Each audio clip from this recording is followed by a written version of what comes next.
I'm honored that President Obama and Secretary Panetta nominated me to be the 27th Chief of the National Guard Bureau. Today I sit before you with full confidence that your National Guard is more ready, more capable, and rapidly deployable than ever before in our nation's history.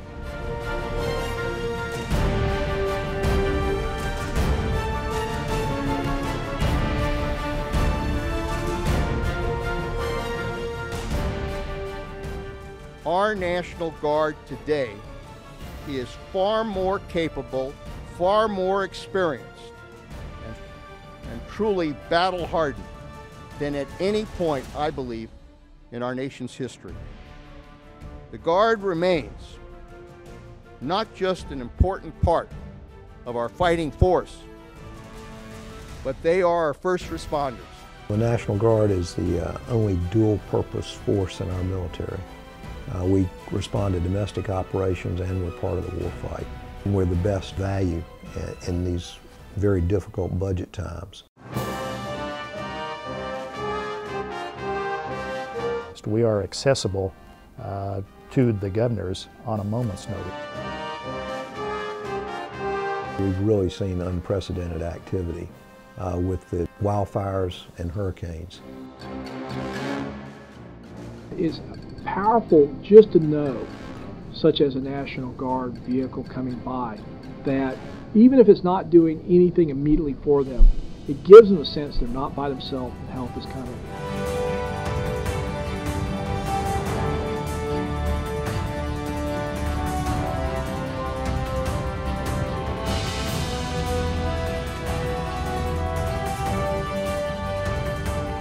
We have capabilities to get in there and do the search and extraction, to take care of people who have been contaminated through a decontamination process. We have medical triage capabilities.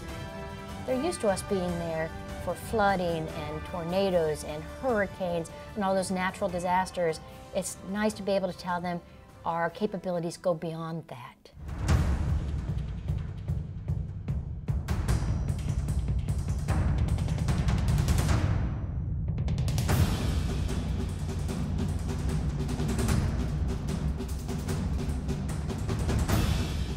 But it's provided a lot of continuity for the law enforcement agencies that we support.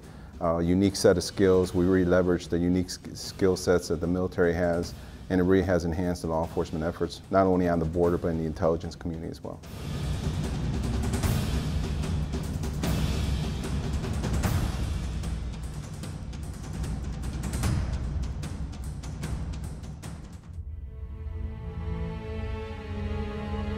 Our National Guard families are absolutely the best. It is because of their support that allows us to absolutely accomplish the mission.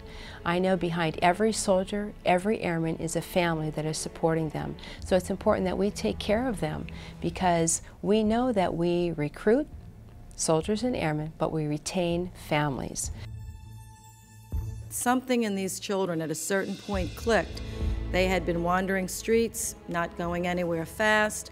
The jail door was getting closer and closer, and something inside of them said, let me reach out for help. And when they did, the National Guard was there.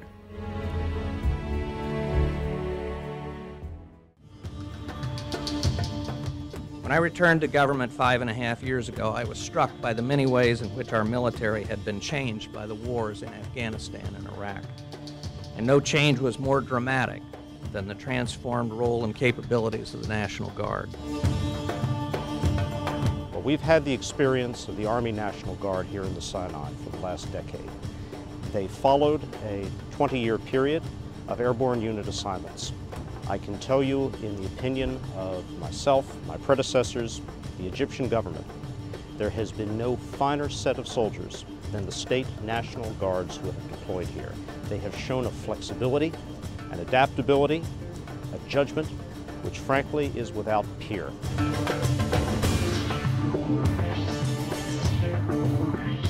It's a relationship that's built on a mutual trust. It's been built also under fire, and we have worked together very, very well.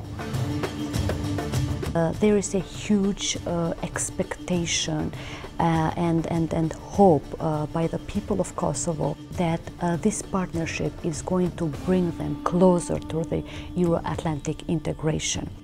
Through you, they will be getting that.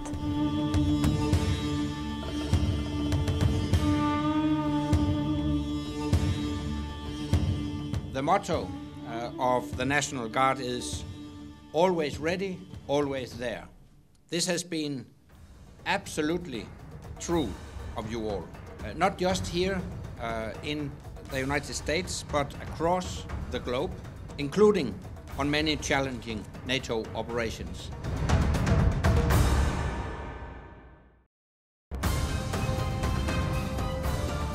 What the nation has is one very important part of its armed forces that literally you can dial up or back as necessary. When you hire an active duty soldier or airman, you buy them whether you use them or not. In the National Guard, if you don't need them, you can dial back how much you use them, and the country hasn't lost that readiness, that capability. It's available if we need them in 4 or 5 years. My most honored title was being Commander-in-Chief of the National Guard of West Virginia. But I saw the heart and soul of the Guard. Any mission you give them, they will do it and do it beyond your expectations.